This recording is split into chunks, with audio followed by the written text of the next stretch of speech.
You asked a question of Jonathan Harris regarding the Syrian issue.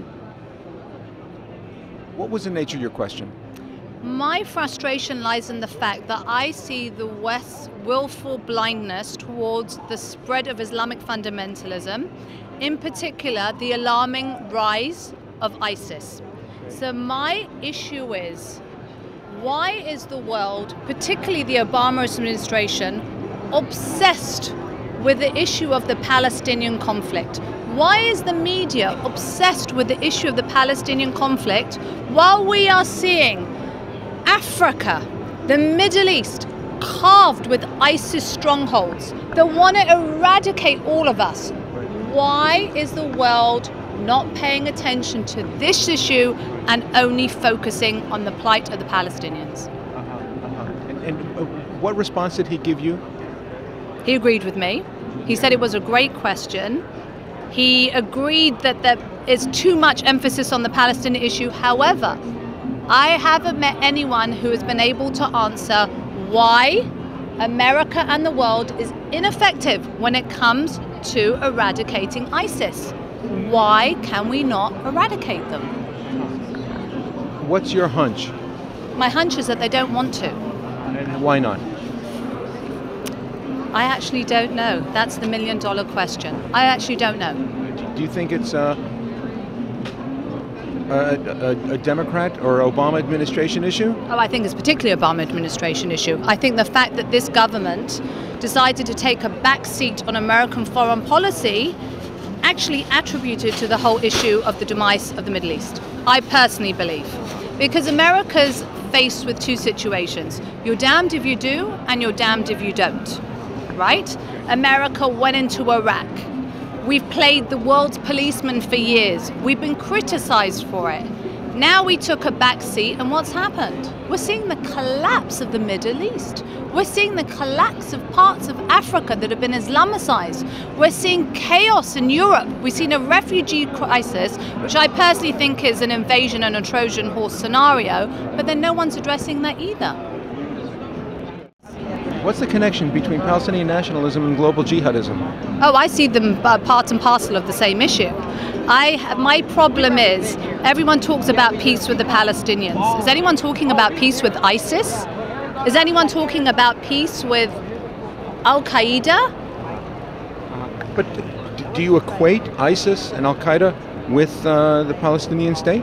Well, with Hamas, absolutely. And the question is, what proportion of Palestinians genuinely want peace? So when you have the Palestinians who have voted again and again for a terrorist organization that wants to annihilate and wipe out Israel, that doesn't recognize the Jewish state, then personally, I don't see any distinction between Islamic fundamentalism that wants the demise of Western civilization and the Palestinians.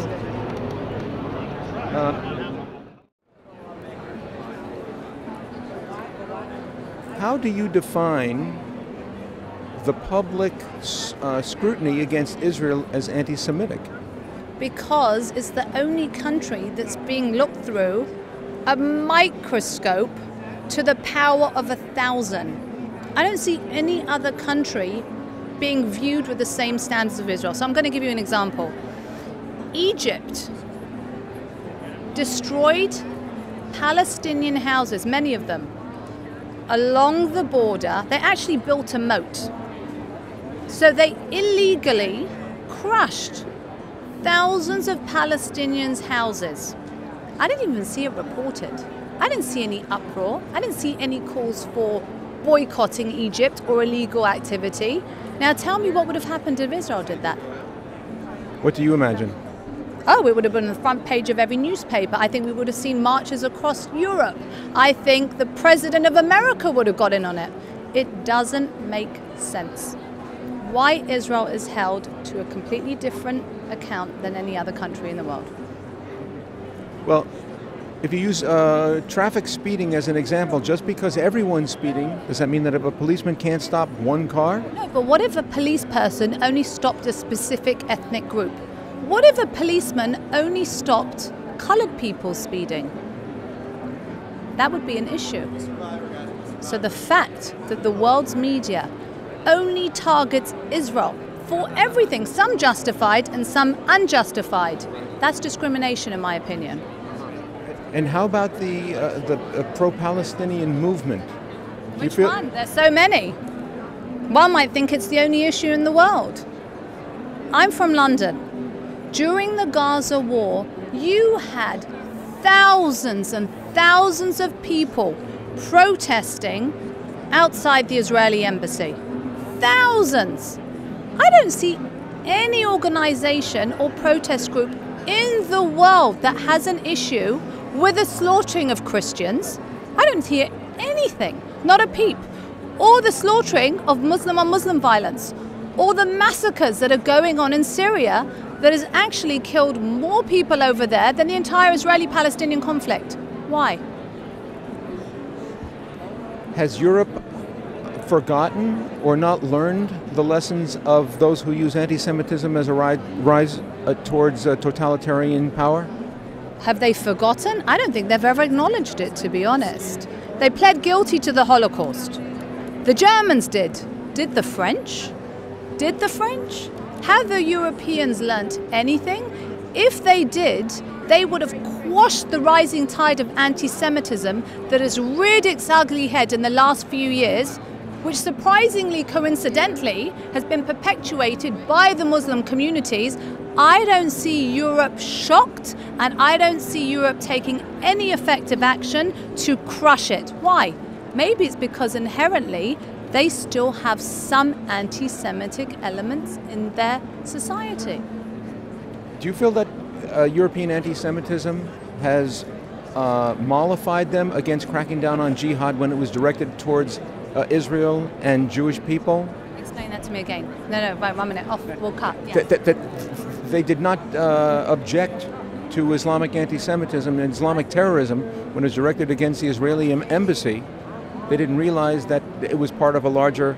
Oh, well, let's go back to the beginning. I believe that all the anti-Semitism that is elevated to the degree it is today and the terrorism we're seeing in Israel all emanated from Yasser Arafat being made a peaceful figurehead. We gave the original Palestinian terrorist a Nobel Peace Prize. We gave him a green light. So what did we communicate to the Muslim world? You can kill Israelis, you can kill Jews, and we're going to award you with a peace agreement, with an award, with a Nobel Peace Prize. We gave the green light not only to terrorism in Israel, to terrorism across the globe. Is the Palestinian narrative of Israel stealing their land something that's been swallowed hook, line, and sinker by the European public? Oh, they're swallowing it like candy. They're swallowing it like a tequila shot, and I don't understand why. All you need to do is show me a stamp, a currency of the Palestinians that goes back 150 years ago. Show me the lineage of Palestinians in Israel proper, because as far as I'm concerned, of course there's a group of Palestinians. They came from Jordan. And then you need to ask another question. Why do they not want to go to Jordan? Why are they fixated on taking parts of Israel? Not parts of Israel, most of Israel. Why do they want East Jerusalem? What happened to the fact that they've got Judean Samaria now, and they're killing Jews in Judean Samaria because they don't want Jews there? What kind of Palestinian state are we creating? A Jew-free Palestinian state? So we have to take the right of return Palestinians into Israel. We have millions of Muslims living freely and democratically in Israel. They have more rights in Israel than any Muslim country. They have a higher rate per capita than any Muslim country combined. Yet, in the Palestinian territories, no Jews are allowed. Are we talking about an apartheid Palestinian state? Because I don't hear that being brought up in the media. I mean, apartheid against Jews? But of course, they don't want Jews in Judea and Samaria. Judea and Samaria. Do you believe that if a Palestinian state were to be created that banned Jews from it, that Israel ought to take the Arabs and make them a part of that state and expel them to that state? Here's the thing. I have no issue with peaceful, patriotic Israeli Arabs. However, if you're against the state, I personally think that's treasonous and you should not be living in that country. If you're a threat to the security of the country you're living in, like we're seeing the Israeli Arabs who are taking knives and killing innocent Israelis and Jews, there's no place for them in Israel. For those people, peaceful Palestinians living in Israel, I have no issue with it. How safe are British Jews in the wake of all the Pakistani, Bangladeshi, and Arab Muslim immigrants? Well, I'll speak about the English and the French Jews because I spend time in France and England. We've had security in synagogues, airtight security, almost the equivalent to what you'd get into an airport when you go to a Jewish event, for years. It's getting worse. It's not the English people they're fearing. It's not. It's radical elements of the Muslim community. I can't say whether it's Bangladeshi. The common thread is Islamic fundamentalism. How about the far left, who here at the AIPAC conference are protesting outside right this very moment?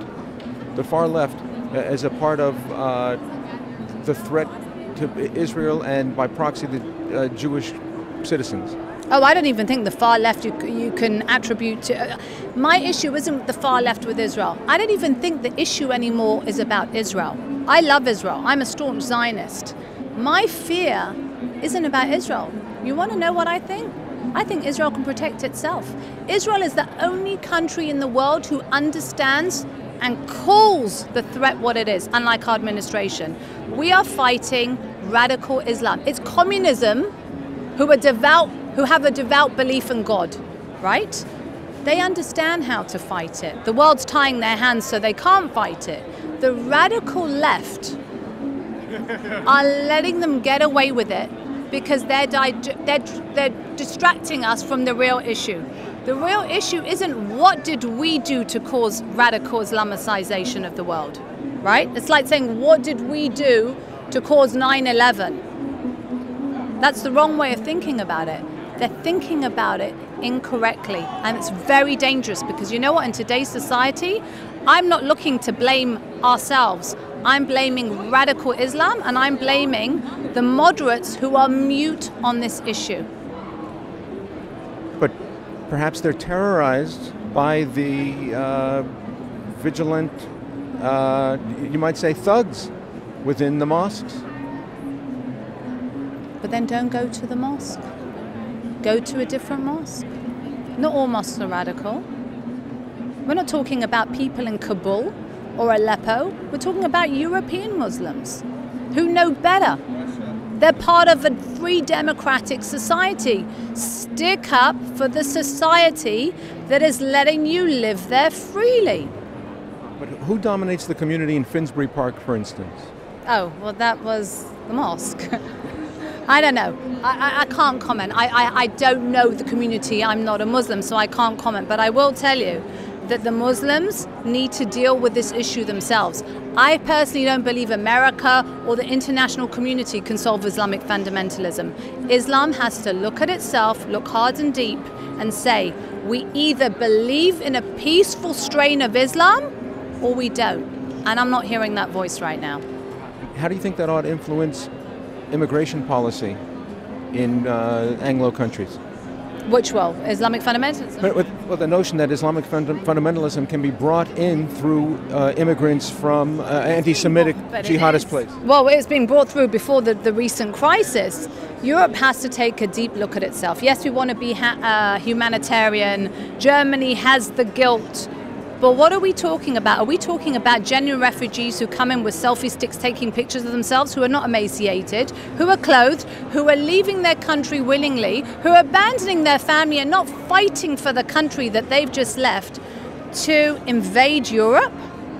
You mean the men of fighting age? The immigrants? Well, show me how many women and children. Not many? How many are women and children? Which man leaves their women and children behind in a war-torn area to come to a country to get benefits? Do you suppose that they're looking to start their own families there and intermarry? Oh, well, that's not me saying it. That was one of the Ayatollahs, and I can't remember who said it many years ago. We will invade Europe through the womb. It's not me that's saying it, it's them. Through what? The womb. The womb. You can Google it. I can't remember who said it. It's been said many times by many radical Muslims. But isn't it fashionable for among liberal British and European culture to intermarry with Arabs? They can do what they want. I can't tell anyone who to marry with. All I'm saying is that Europe needs to wake up, right? If they were Yazidi Christians who were seeking shelter, I have no issue with that. I have an issue with Sharia observant immigrants who do not adhere to the constitution of their country. That's my issue. But are you Jewish? I am Jewish. Are you married? I am married. Do you have a contract under religious law?